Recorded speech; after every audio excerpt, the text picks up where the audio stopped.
All right, welcome back, everyone. It is just after Christmas, and this is kind of a holiday spirit episode here. I've got a very unique gentleman on the call. His name is Kyree Oliver, and what's really inspired me to bring him out here today to introduce to everyone is something that I saw posted on Facebook that he made leading up to Christmas. Literally on, I see the night before Christmas. I'm going to read his post and then bring him out so you have some context for the topic here today. So he says, I'm not joking. Pick a bill you've got or somebody close to you that really needs help with. I'll pick 3 people whose bills are at or under $250 and send you the money for them. Merry Christmas. And then the update post coming back a day later on actual December 25th says, all right, $1,700 in people's bills paid yesterday, including 2 electric bills, 2 water bills, 3 cell phone bills, 3 car payments. $1,700 to change 10 lives is a hell of a trade to me. I've had a total of about 30 requests. So if you'd like to help somebody out, let me know. And you're able to contribute, I'll link you with the person that is in need. So that is what Christmas and the spirit of the holidays is all about, my friends. I'm going to welcome you out. And just first of all, that's just so cool to see you do that. I know that there's a lot of people out there in need that, Christmas is kind of a hard time for them when everyone else is around the holidays. It's kind of like the leading time of depression for a lot of people that don't have families or the funds to support or be around. So, man, that's just so cool. That kind of shows you the character and kind of person you are. So come on out and introduce yourself, man. Well, thank you, man, for having me on. This was like a super last minute. Yeah. I think you reached out like 2 days ago. Right. And kind of made it happen. So I appreciate you having me on. Yeah, it was something that like it popped into my head, and I try not to question my intuition at all. Mm-hmm. Or at most for like 5 seconds. But this one was just like, it popped in my head. I wrote a quick post and I did it. Like when I know something's right, I don't allow myself to think about it. Nice. And I'm sure that served you well, because I'm looking at your profile here in your bio. You've got your cover photo saying as seen on Fox, ABC, MSN, and I can't see that bottom one there, but CNBC. Like you're making moves. So that intuition has served you well because you're serving a lot of other people. That's kind of how the law of reciprocity works. That's a hard word to say.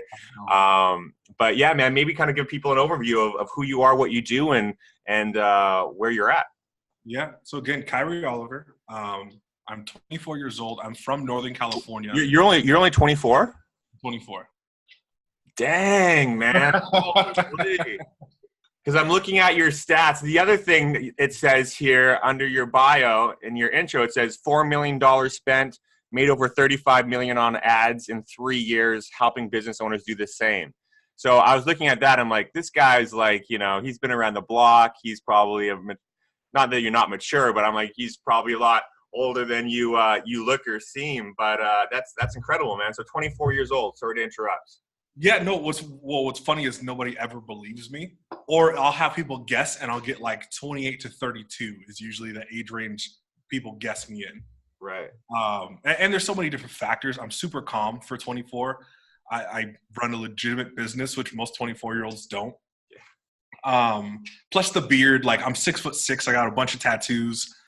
I don't look the 24-year-old part. Yeah. It might be the beard. You're 6'6". I'm 6'7". You play ball? Are you really? Yeah, I'm 6'7", but yeah, I played college ball back in the day.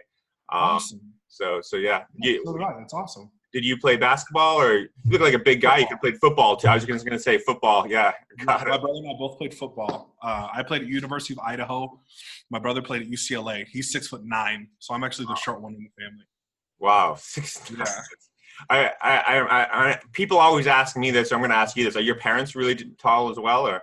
My dad is. My dad's 6'8". My mom's like 5'6", so she's not super tall. Tall for a girl, but okay, nothing extraordinary on that side. Right. Interesting. Yeah, my dad's 6'8", and I think his biological father was like 7'2" or something like that. Well, that's what happens with those genes, man. I've got a 14-year-old son, and he's 6'3" with size 15 shoes. Size 15 shoes at age 14. So, I've worn 15 since I was about like 13, 14 years old. Oh, wow. Okay. So about the same. I think at 14, I think I was about 6'2". My brother was about 6'4" when we entered our freshman year of high school. I think he was 6'4" because he's a year older than I am. So he was 6'4" and I was 6'2". I graduated high school at 6'4", and now I'm 6'6", 6 years later.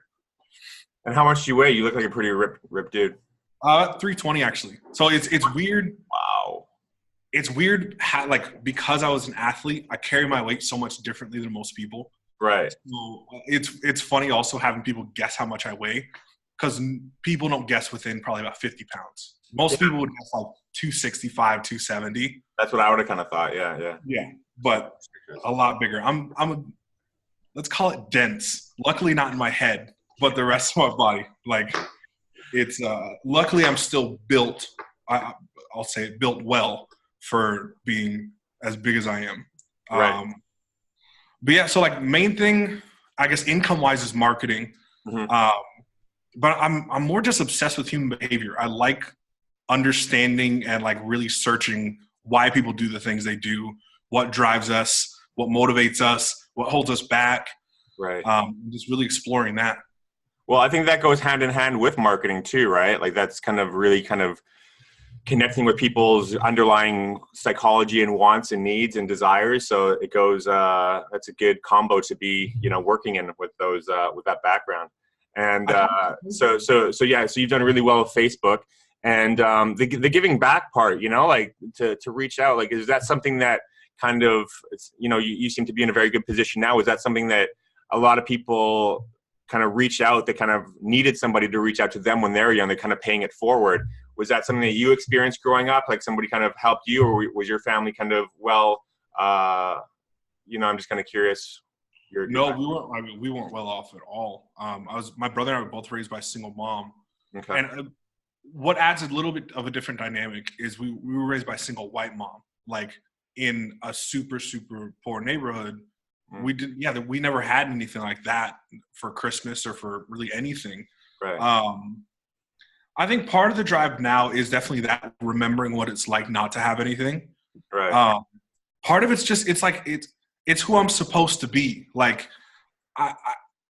understand that it's a great thing. I understand that I did something very nice for people.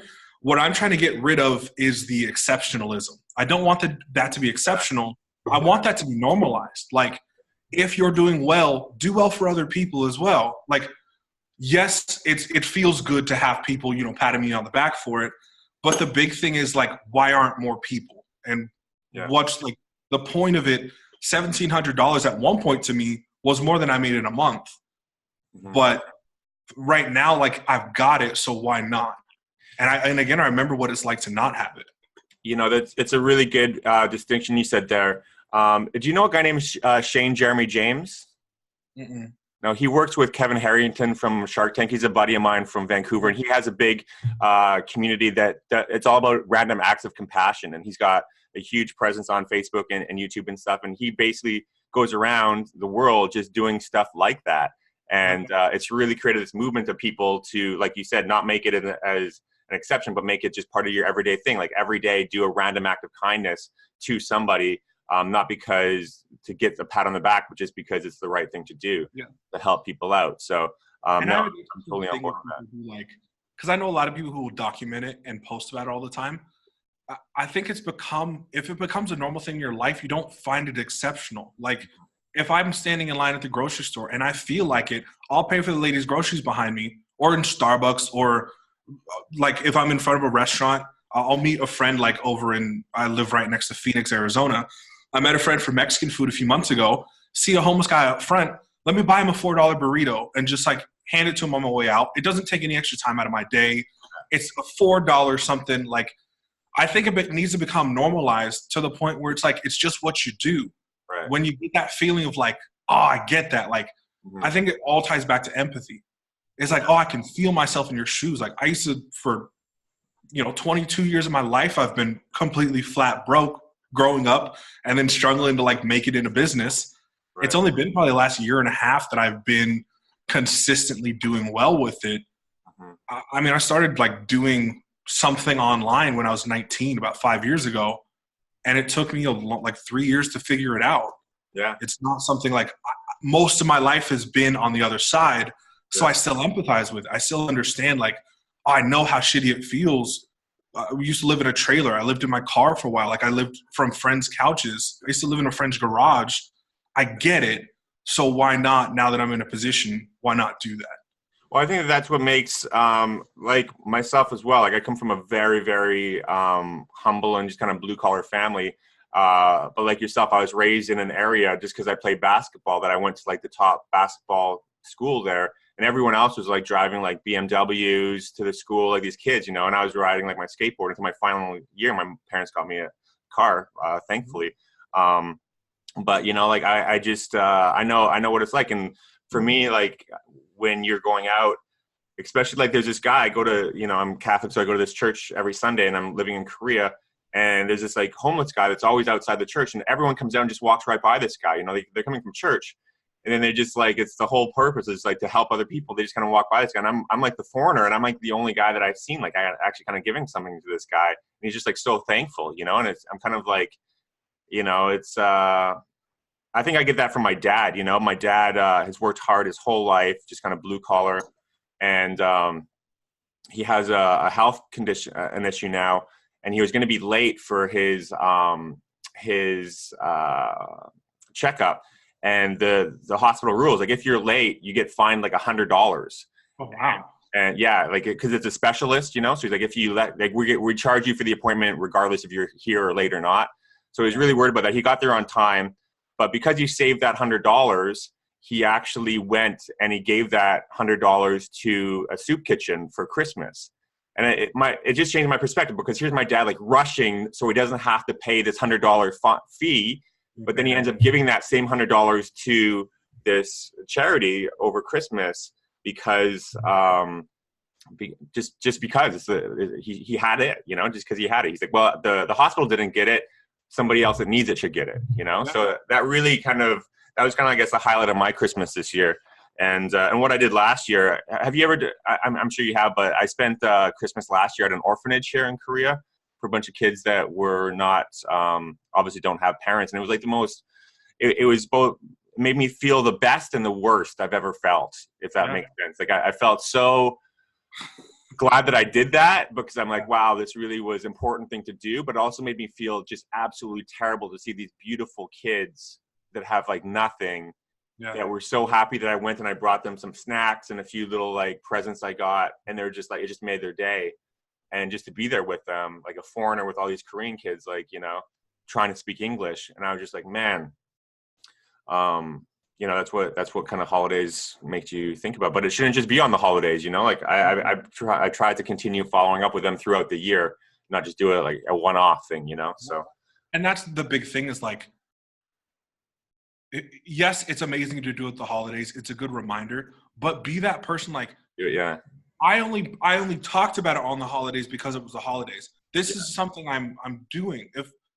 And I don't put it out there too often, but I've had to like help friends with car payments, help friends with their mortgages.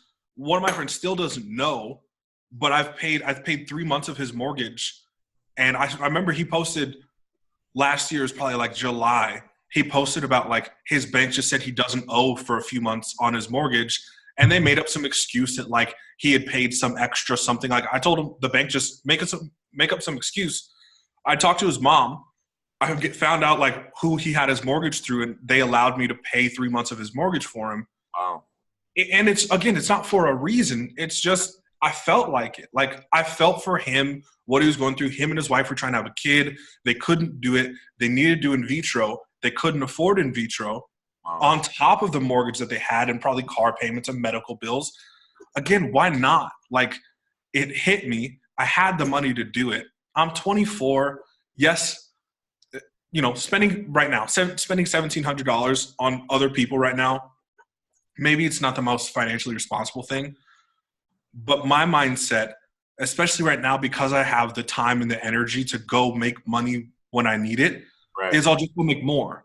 Yeah, like motivation. Yeah, it gives you. Yeah, saving is awesome. Saving money is amazing, but I'd much rather, again, it's much more of a better investment for me to invest in other people and make their lives a little bit better, especially during this time of the year.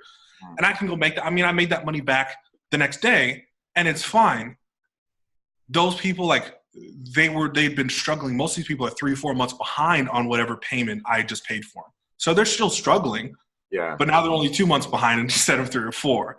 Well, that's the thing. Like, I'm doing research for like kind of like a book I'm putting together, and the average American could not come up with like $900 if their life, like, I think it was something, I can't remember the exact stat, but it was something staggering. Like over 60% don't have $900 saved in case of an emergency or something came up. Like, it's just really paycheck. It's really, I had to read that a couple of times. I'm like, this is all like society. And I'm just like, wow. Like, it's just, yeah, it kind of makes you realize and make you grateful that if you can, help others, and if you're not in that situation. So, and again, it's a reminder of, like, I remember when I didn't have that. Mm-hmm. Yeah, it's very vivid to me now. I mean, I could lose everything I have right now, and I'll go build it back because I have the skill sets now, and I have the knowledge to go make money if I needed to. I can go. I don't know what time it is here. I can go make $1,000 by midnight if I really needed to. Mm-hmm. But most people don't have that luxury of, like, having a skill set or having networking skills, right, or having, certain things that I've acquired over the time to be able to go do that. Mm-hmm. So if I can make it back quickly and they can't, and again, no, don't help everybody. Don't put yourself in a hard position, because then you're no use to anybody. But if you can do it, and you can do it confidently, and you can do it repeatedly, why not? Right. And, it's interesting that, talking about, not to help everyone, I saw another post that you said that somebody that reached out that was kind of trying to take advantage, right? I saw you put them on blast and obviously hid their name and privacy and everything. But yeah, you get people trying to take advantage of people's generosity as well a lot of the time. So, and this person, the annoying thing is, the person knows who I am. They know how big I am on ethics. Mm-hmm. I've seen this guy, and I explained it in my message to him. He had asked me to help him with his BMW car payment. He's like, I got a brand new BMW that he's late on payments for, which, you messed up. You have a 2018 BMW, and he only bought it like 6 months ago, and you're already 2-3 months behind in your payments. You messed up. You thought a project was coming through. You thought money was coming through, and it didn't. Or you screwed somebody over and they asked for their money back. The way that I saw him flaunt his money when he had it was why I didn't help him when he didn't. Right. And I explained that very clearly to him. And I felt like I was trying to be understanding enough of, hey, look, I get where you're at. I also understand it's based on your own actions. Mm-hmm. You also showed me your character when you did have the money. That helps inform me on who you are when you don't have the money either. Right. That's the reason. And I told him, that's the reason I'm choosing not to help you. Like, yeah. I made a post yesterday, or maybe 2 days ago now, about leadership as opposed to influencership. Like, mm-hmm. You see the 10 people I was able to help, but you don't see the 30 people I had to let down. Mm-hmm. You don't see those people who I had to message individually and say, keep pushing, even though I can't help you right now. Hey, maybe I can find somebody else to help you. Mm-hmm. But, like, I can't help you financially, but I'm still trying to help you and motivate you. Right. To get yourself in a better position. That's difficult. Like, that's not an easy thing to do.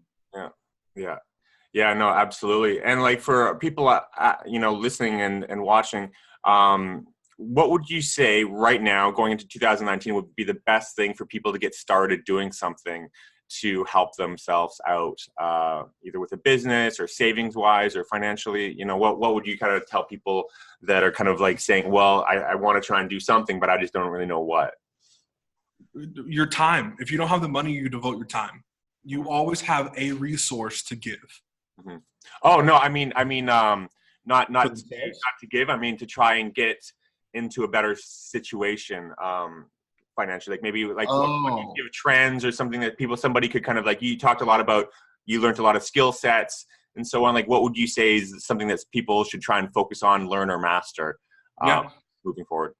There's so many different things, but I'd say something digitally, something that you can replicate, and the time versus money, that ratio, I want it to be as money heavy as possible. You want the most money for the least amount of your time.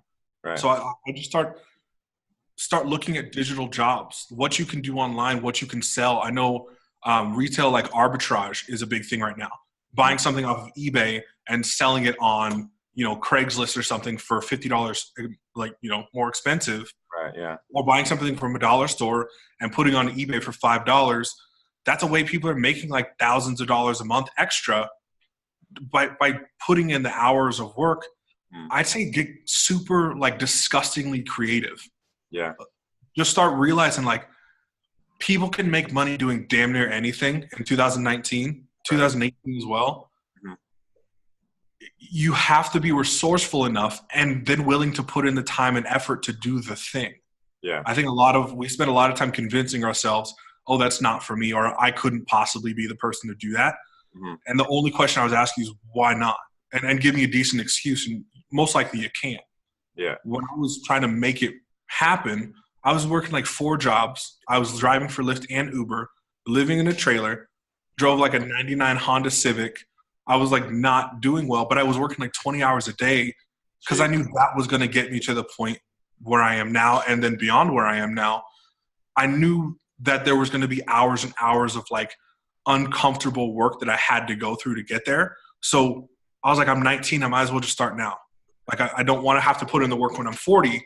Let me start now and start figuring it out. If you are 40 and you're behind the 8 ball, it'll be more difficult, but find those hours in the day to make yourself resourceful and actually do the thing. Right. Yeah, no, absolutely. And one last thing I want to kind of touch on is dealing with, I guess, the haters. Like I saw one of your posts. There's like, you're saying who you wanted to work with, and there's this big long dialogue about people talking about that. And just like with people online these days, it seems like people get, have an opinion about everything. And there's a lot of jealousy or just bitter people that take out their self-hatred on hatred to other people. And I actually experienced that for the first time this past week. I've had somebody be pretty vicious on a couple of my comments, or a couple of my posts for a couple of the episodes that I do. And it's somebody that knows me, and I'm pretty sure I know who they are, but they have like a fake account and stuff. Like, they're not even mad enough to disclose who they are, and it's like this, just this couple guys that are just bitter. They're just both these red-headed ginger guys with these hardcore tempers that just drink a lot. And then the only time they're keyboard warriors is at like midnight or 1 a.m. when I know that they're just wasted. Yeah. Probably just, So my advice would be different depending on who you are. Yeah. For me, I know that you don't pose a threat to me in real life. I can't take you seriously. If you're like, if I can tell you're angry or you're coming from a place of your own hurt, I don't take you seriously. You say, you could talk about my mother, and I'm like, it's not real to me until you pose a legitimate or credible threat to like me or somebody I care about offline. I just don't take it seriously enough for it to really perturb me. I think, and maybe it, partially sports background, partially just who I am as a person. Like, I've just developed a very thick skin to things like that. Right.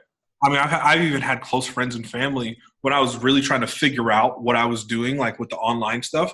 Yeah. My family doesn't understand it, but I would have them tell me I was crazy and why don't you just go get a regular job? I understood where they were coming from. Therefore, I was able to provide context for myself and realize they weren't coming from a place of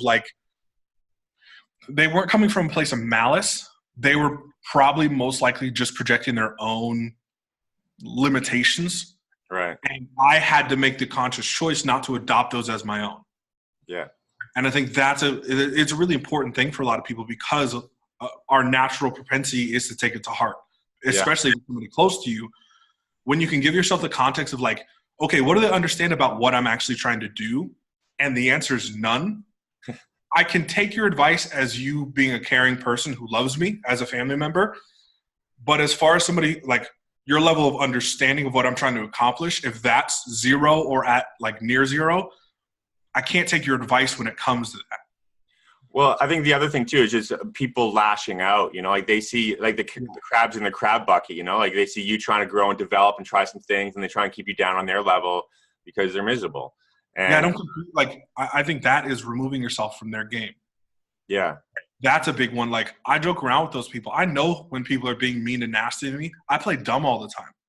If you post like a super mean comment, either I play dumb, or because my audience knows me well, because I'm very active online, I let them come and handle you most of the time.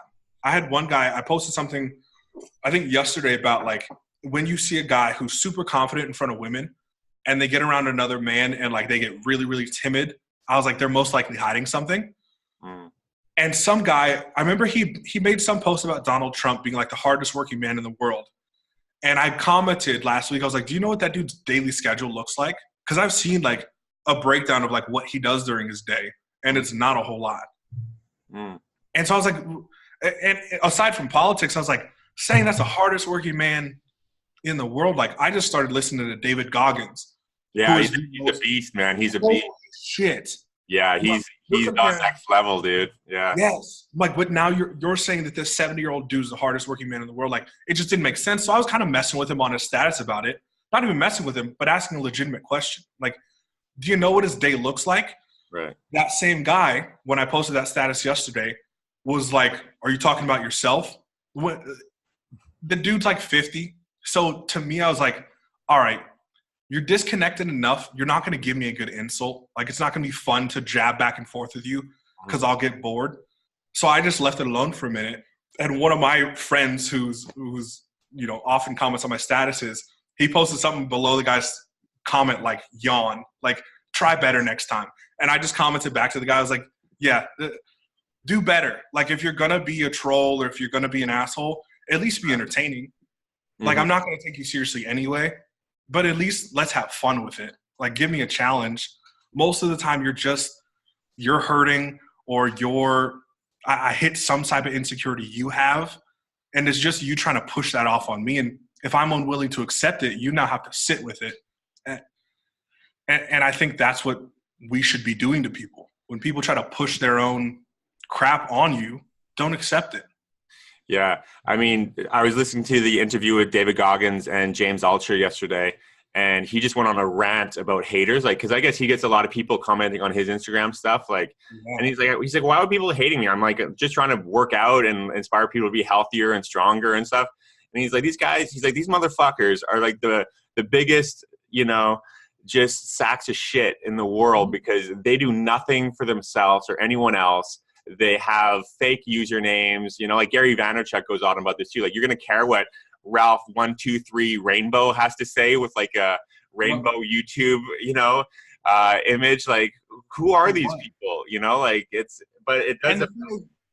They're the same ones you meet in real life. Yeah. And you're like, oh, that's why you hide behind a computer screen. Like, I get it. Like, again, for me, and same thing with David Goggins.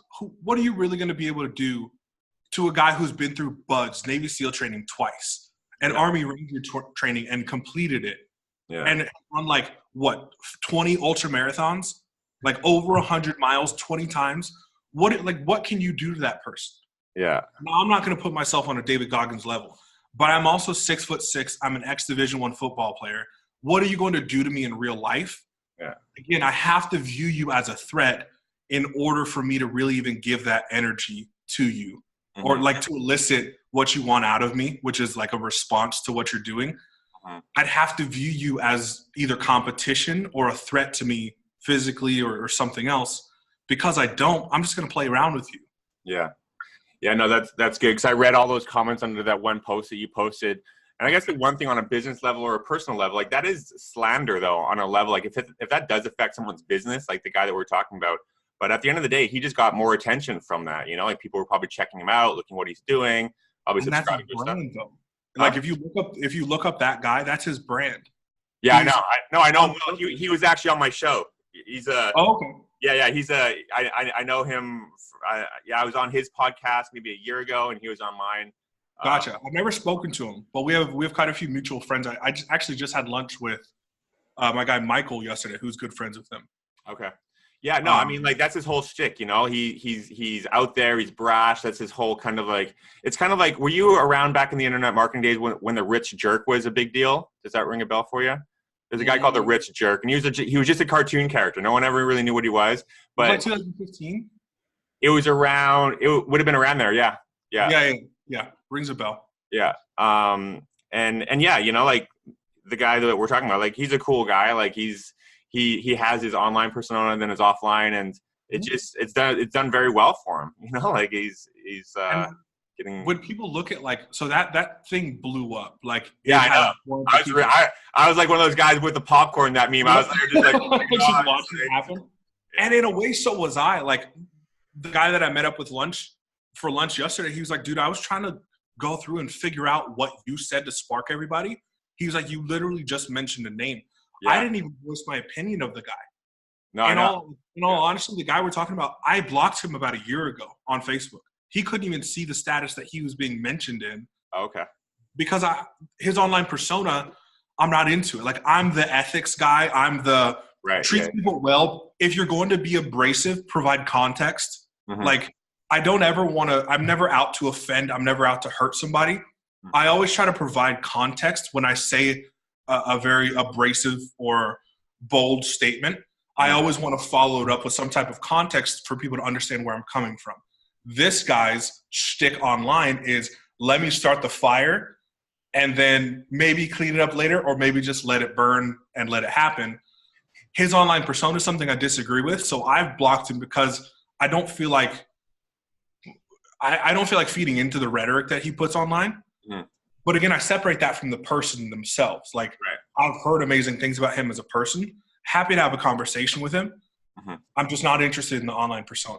Totally. And like I'm way more on your side of things as far as personality and character wise. Like, I'm not like into that, but I can see why he's doing it and what attracts people to that and how it is kind of like a big marketing and PR kind of deal.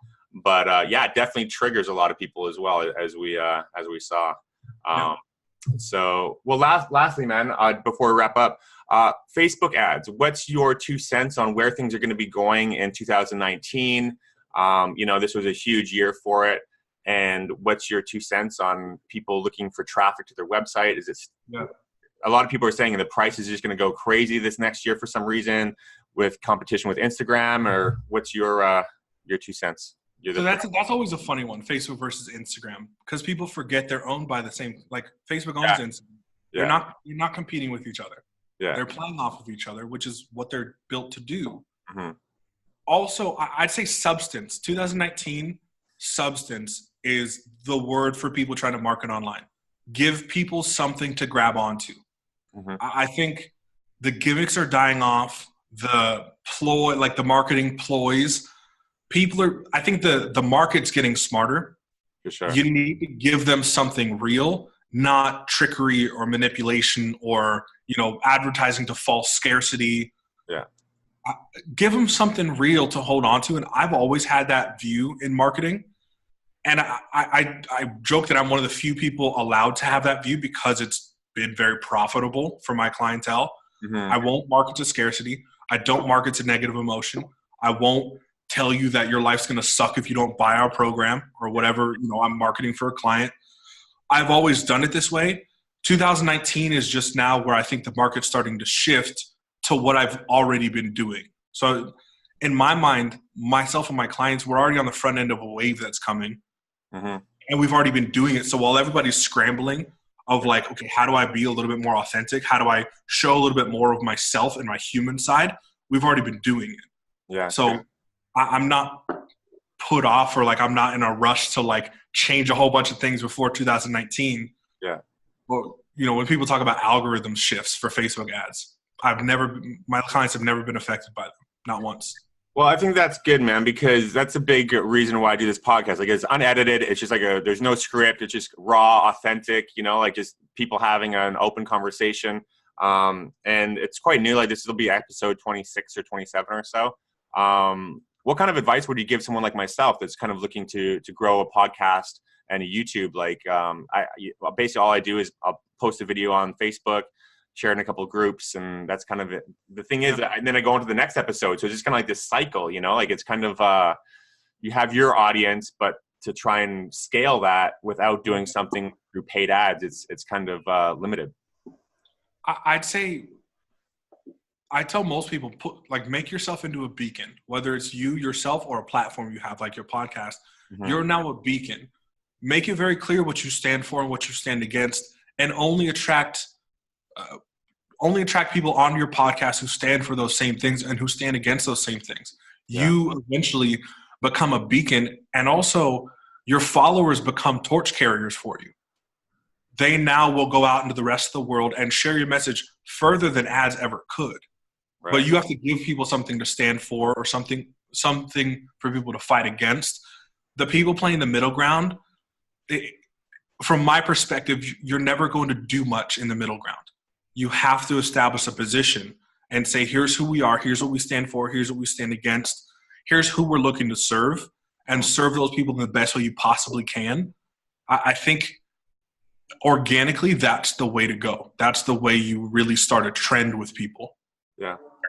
Yeah, no, that's huge. And I think that there's no better person to have on this show going into the new year than yourself, man. I appreciate your time, your ethics, the stand that you take, the service that you deliver to people who follow you. You're just a bright dude, and I can't believe you're only 24, man. You've got a freaking unbelievably bright future ahead that's going to be affecting many torches of people carrying in front and behind you, because you just have this radiance of just service. And I just really am glad to connect with you here today and over the holidays. And I just see what you're doing as a blessing to many people, not just financially you helping them out, but just the content you put out, man. So I just wanted to acknowledge you for that. Cool. I appreciate it, man. Thank you again. Seriously, thank you for having me on. I'm glad we got to work it out.